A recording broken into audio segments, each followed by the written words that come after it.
তো আমরা এখন এই ফলটা কাটবো। ঠিক আছে ভাই, বিসমিল্লাহ। ফলটা আসলে ফ্রিজে ছিল তো একটু দাগ হয়ে গেছে।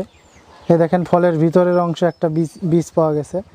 অনেক ফলে বীজ পাওয়া যায় না, একটা বীজ মানে একটা গাছ। হ্যাঁ, আর একটু কাটেন, এর ভিতরে আপনার একটু আচ্ছা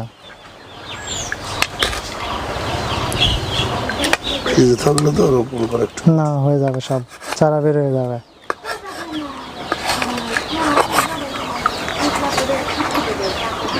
তাকে এমনি কাটি কাটি একটু ছোট করেন, সমস্যা নেই।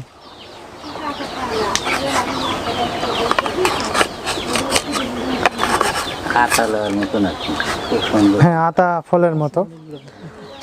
এটার কিন্তু আর একটা ডাক নাম আছে, এটার 3টা নাম আছে আমি যতটুকুন জানি। সেটা হচ্ছে আপনার বাংলাদেশের নাম হচ্ছে টক আতা। ভাই কি জানেন নাকি? হ্যাঁ, টক আতা আমরা দেখি, টক আতা সুয়ার সব।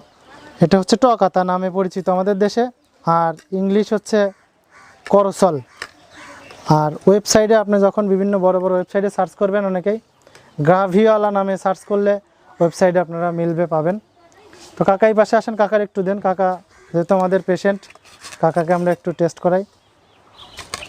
আর এইটা ভিতরের অংশটা আসলে আঁশ জাতীয়, আঁশ জাতীয়, আঁশ জাতীয়। আর এটা যারা কাঁচা পাবেন, এটা তো আসলে পেকে গেছে, যারা কাঁচা পাবেন এটা ছোট ছোট করে টুকরো করে ব্লেন্ডার করে ফেলবেন। এইটা পরিষ্কার করে সুন্দর করে চোচা পরিষ্কার করে ব্লেন্ডার করে একদম জুস বানায় সব খায় ফেলবেন, সালসুল সহ, একদম সালটাল সহ, কোনো কিছু ফেলা যাবে না। ময়লাটা পরিষ্কার করার পরে শুধু উপরের ময়লাটা পরিষ্কার করে ব্লেন্ডারে দিয়ে দেবেন। কাটাগুলো ফেলা দিয়ে মরা অংশগুলো, কাটাগুলো ফেলে দিয়ে, মরা অংশগুলো ফেলে দিয়ে আপনার সুন্দর করে পরিষ্কার করে ব্লেন্ডার করে যতটুকুন দিনে 2-3 বার খাওয়ানো যায় খাওয়া দিয়েন। কাকা আমরা একটু খাওয়া টেস্ট করি সবাই।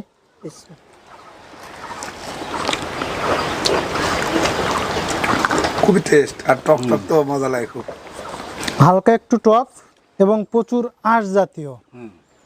কাকা প্রচুর আঁশ জাতীয়, হালকা একটু টক এবং প্রচুর আঁশ জাতীয় ফল এবং খুব ভালো টেস্ট। বিসমিল্লাহ।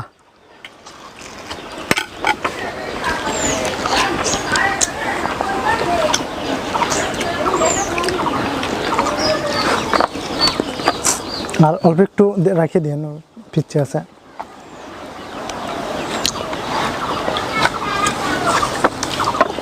বেশি নাকি? একটা ফলের মধ্যে অলরেডি আমরা 15টা বেশি, 17টা বিচি,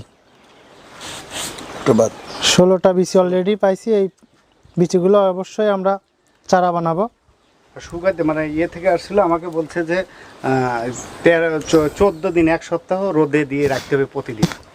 তারপরে ওই 2 ঘন্টা করে প্রতিদিন রোদে রাখতে হবে। রোদে রাখতে বলছে যে 2 ঘন্টা করে রোদে রাখার পরে, মানে জিনিসটা রাখার পরে মানে উল্টা পাল্টা দিয়ে তারপর হলো প্যাকেট করে, ওই প্যাকেট সাজানো 1-150 করে হোক, যতটি বেশি হয় ততটি সাজায়ে, না পলিথিনের প্যাকেটে মাটি ভরে আপনার ওই চারাগুলো রোপণ করতে কইছে, এই তো?